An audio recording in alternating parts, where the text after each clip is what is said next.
Assalamualaikum warahmatullahi wabarakatuh. Selamat berjumpa lagi di channel Sampurasun, yaitu channel dongeng ceramah dan sejarah. Dalam video kali ini saya akan membawakan cerita dari daerah Nusa Tenggara Barat, yaitu Raden Cupak dan Raden Gurantang. Sedikit cuplikan dari ringkasan dari cerita Raden Cupak dan Raden Gurantang akan saya bacakan. Cerita ini berasal dari Pulau Lombok. Alkisah, terdapatlah dua kakak beradik yang bernama Raden Cupak dan Raden Gurantang.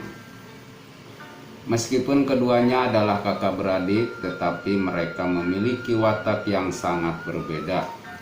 Raden Cupak sering memperdaya dan mencelakai adiknya, Raden Gurantang.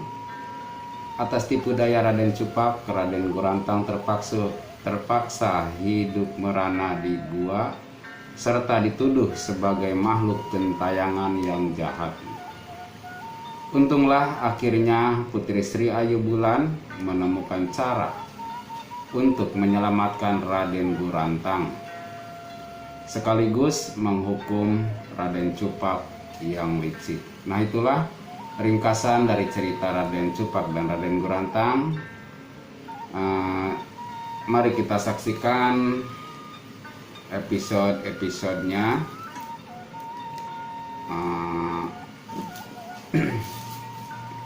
Dan untuk saudara-saudaraku yang baru gabung di channel ini, jangan lupa like, komen, subscribe, dan nyalakan tombol loncengnya agar tidak ketinggalan cerita-cerita berikutnya. Terima kasih, selamat mendengarkan.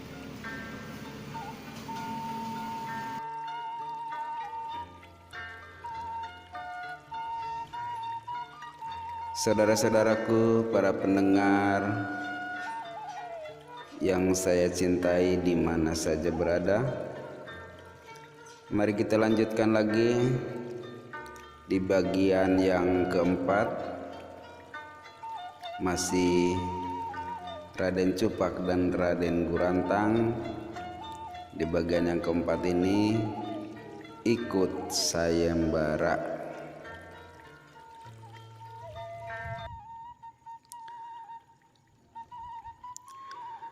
Gurantang memulai istirahat lebih dahulu.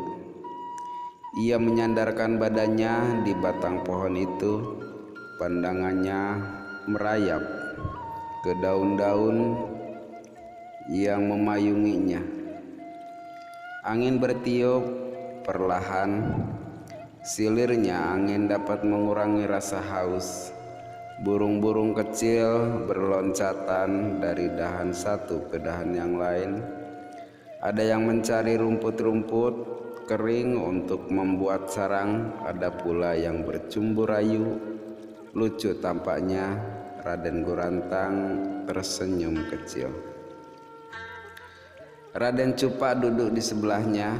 Matanya juga menengadah ke atas, tetapi bukan untuk menikmati silirnya angin atau lucunya marga satwa, melainkan melihat kalau ada buah-buahan yang dapat dimakan. Sebentar-sebentar perutnya berbunyi minta diisi. Dik, itu di sana ada asap, kata Raden Cupak tiba-tiba. Ia yang sejak tadi diam saja seperti ada tenaga baru untuk dapat berteriak keras.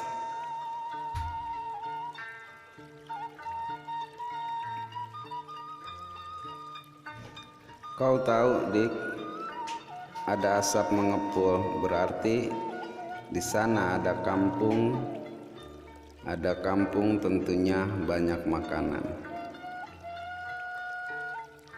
Biar saja, Dengan tenang adiknya menjawab, tanpa menoleh. "Dik," katanya lembut, "tolong minta makanan sedikit saja di kampung itu." Raden Gurantang menggeleng. "Saya lapar sekali, tolong Dik, mintakan makanan apa saja." "Saya juga lapar, tetapi saya tidak mau minta-minta."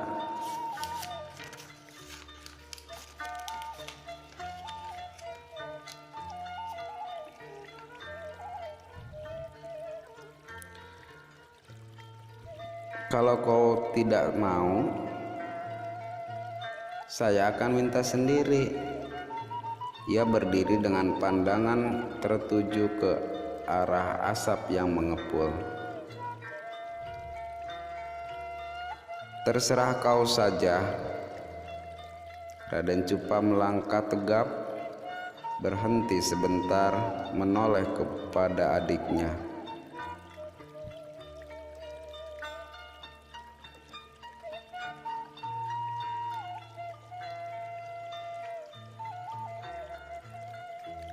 Adiknya tidak memberi reaksi, terdorong oleh perut yang lapar. Cupa melangkah menuju ke kampung. Adiknya tersenyum melihat kelakuan kakaknya. "Orang tidak sabaran," kata dalam hati. Ia kembali menyandarkan badannya ke batang pohon dan menatap ke atas. Burung-burung itu masih asik dengan acara masing-masing. Sepasang burung koak-koak bersenda gurau. Tidak lama antaranya Gurantang berhenti membawakan sebuah gending lagu daerah. Sebuah dahan kering jatuh di dekatnya. Ia menoleh. Saat itu juga kakaknya telah datang. Ia belum tahu apa yang akan dikatakan oleh kakaknya, tapi Raden Gurantang sudah tersenyum. "Mengapa cepat sekali kembali? Apa sudah kenyang?" Raden Gurantang menggoda. "Sial, orangnya cerewet dan pelit sekali.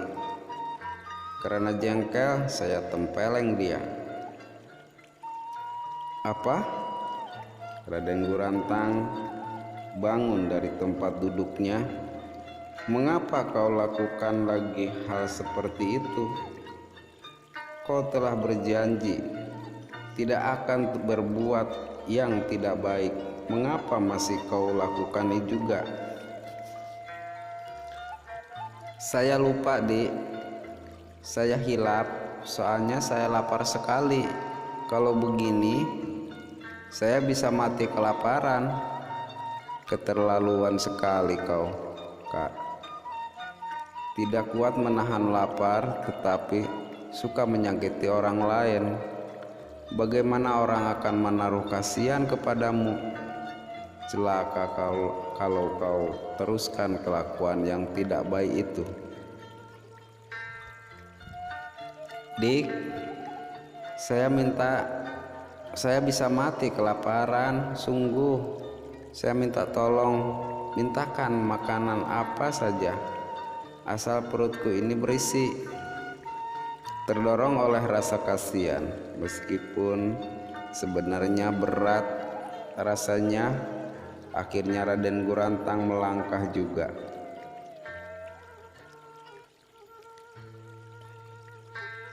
Kakaknya menelentangkan dirinya di rumput karena lemas. Napasnya turun naik. Dengan tutur bahasa yang halus, Gurantang diterima oleh penduduk kampung dengan baik dan ramah.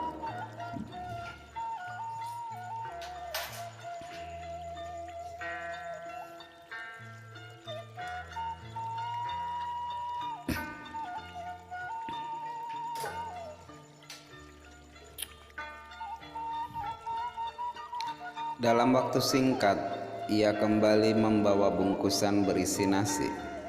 Melihat adiknya berhasil, Raden Cupak senang sekali.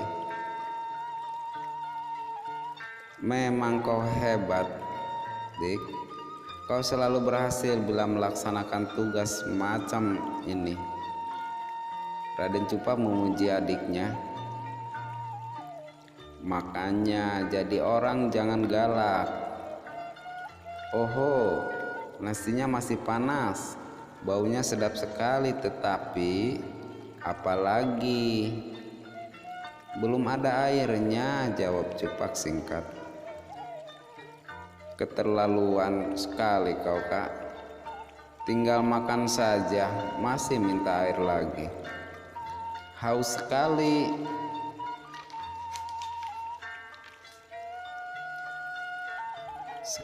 "Sekarang bergantian kau minta air ke sana." "Mana bisa, tadi kan sudah ditolak. Kalau saya minta air tentu ditolak lagi. Kau saja sekalian. Lain kali bergantian saya akan memintanya di kampung lain."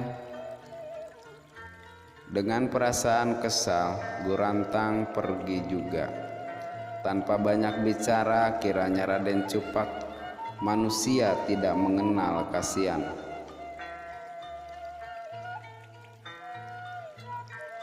Dan tidak tahu berterima kasih. Ketika Raden Gurantang telah menghilang, cepat-cepat ia menyikat habis nasinya. Sesudah kenyang, ia pura-pura tidur. Tidak lama kemudian, Raden Gurantang datang membawa air. Ia terpaku melihat bungkusan nasi yang terbuka dan isinya sudah habis. Ia menggeleng-gelengkan kepalanya. Gemes sekali ia melihat kelakuan kakaknya. Lebih menjengkelkan lagi, sesudah menghabiskan nasi, pura-pura tidur. Mau rasanya ia memukul saudaranya. Untuk melampiaskan kesalnya, ia menyiramkan air ke muka kakaknya. "Oh, basah." Raden Cupak kaget. "Mana nasi yang di sini tadi, Dik? Bukankah kau sendiri yang sudah menghabiskannya?" "Bukan saya," kata kakaknya pura-pura tidak tahu. "Bohong," kata adiknya dengan keras. "Itu buktinya bahwa kau yang menyikat ludes di pipimu ada butir nasi. Sudah jelas, masih mengelak lagi." Memang saya makan, tetapi sedikit sekali, karena tidak kuat menahan lapar. Mungkin sisanya dimakan anjing." "Anjing yang berkepala botak, matanya lebar persis kau." Raden Cupak tidak memberikan reaksi apa-apa. Ia tidak memerhatikan sedikit pun ocehan adiknya. Yang penting baginya perut sudah kenyang. Untuk sementara keduanya saling diam. Cupak yang merasa sudah kenyang memejamkan mata, tiduran. Untuk menghibur hatinya, Gurantang memandang lagi burung-burung yang tampak ramai. Sejak 2 jam yang lalu kakak beradik tersebut berdiam diri. Mereka tiduran di bawah pohon. Tanpa disengaja, tiba-tiba keduanya saling berpandangan. Mereka sama-sama dalam keadaan setengah tidur. Kemudian terbangun oleh suara orang yang samar-samar. Makin lama makin jelas. Cupak mencoba berdiri. Mereka memandang ke ujung jalan, tempat asal suara itu. Suara makin terdengar nyata, disusul debu berterbangan. Dari ujung jalan muncullah seorang, 2 orang, lalu banyak orang. 2 orang di antara rombongan kelihatan paling gagah, pakaiannya pun paling bagus. Melihat model pakaiannya, mereka tentu bukan orang sembarangan. Rombongan mendekati kakak beradik yang sedang beristirahat. Dua orang yang berpakaian bagus itu melemparkan senyuman. "Anak muda, siapakah namamu?" Tanya orang yang paling depan. "Dari mana asalmu?" "Nama saya Raden Cupak dan adik saya Raden Gurantang." Dengan cepat Raden Cupak menjawab, "Sebaliknya, siapakah nama Tuan?"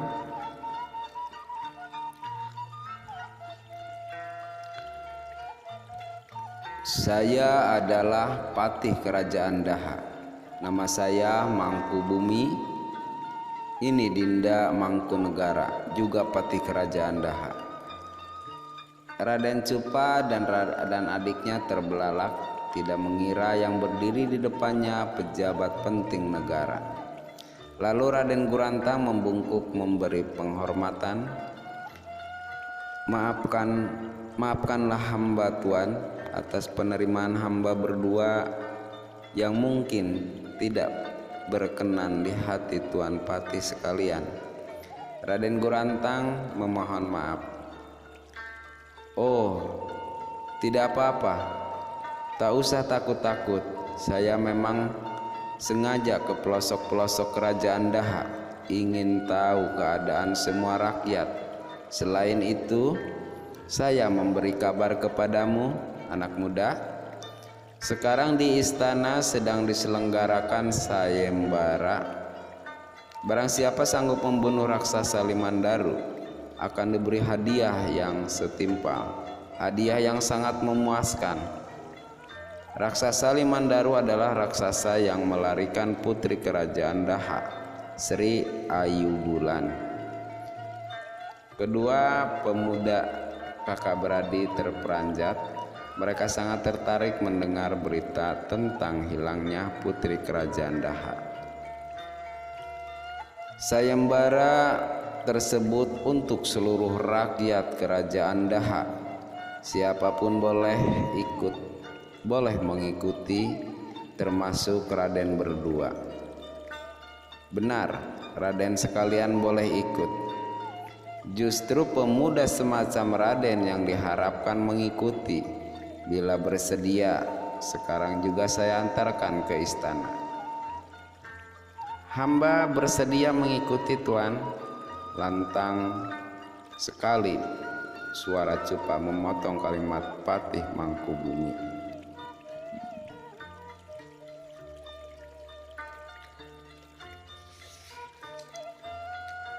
"Hamba mengikuti sayembara. Tuan boleh mencatat bahwa hamba bersedia membunuh raksasa itu bersama adik-adik Gurantang." Raden Gurantang kebingungan mendengar kesanggupan kakaknya, padahal dirinya belum pernah diajak berunding. Mengapa kakaknya menyanggupi? Betulkah Raden mau mengikuti sayembara yang berbahaya ini?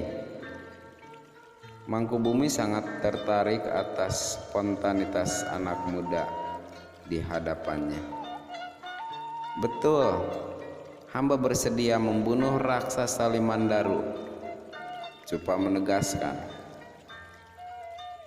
"Kanda Mangkubumi, apa yang kita tunggu lagi? Kedua anak muda ini telah menyanggupi. Sebaiknya kita hadapkan sekarang juga ke istana." Patih Mangkunegara yang sejak tadi diam kini membuka suara. "Apa tidak sebaiknya kita bunuh dulu raksasa itu?" Dengan congkak Raden Cupak menawarkan diri. Gurantang bertambah kesal mendengar kesombongan saudaranya. "Tidak, Raden. Baginda Raja perlu tahu siapa orangnya yang mengikuti sayembara ini." Saat itu juga kedua kakak beradik itu dibawa ke istana. Selama dalam perjalanan Raden Cupak selalu menyombongkan diri, seakan-akan dia benar-benar yang akan membinasakan raksasa Limandaru. Rakyat yang melihat sangat terutama kepada pemuda kakak beradik yang mengikuti sayembara, tentu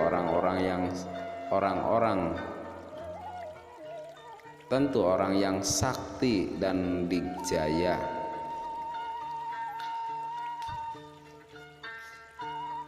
Nah, saudara-saudaraku, para pendengar di mana saja berada, itulah cerita Raden Cupak dan Raden Gurantang mengikuti sayembara. Dan untuk selanjutnya di bagian kelima, yaitu menyelamatkan putri. Nah, sampai di sini saja dulu di bagian keempat. Terima kasih atas kesetiaannya saudara-saudaraku, dan terima kasih yang sudah mendukung channel ini. Wabillahi taufiq wal hidayah. Wassalamualaikum warahmatullahi wabarakatuh.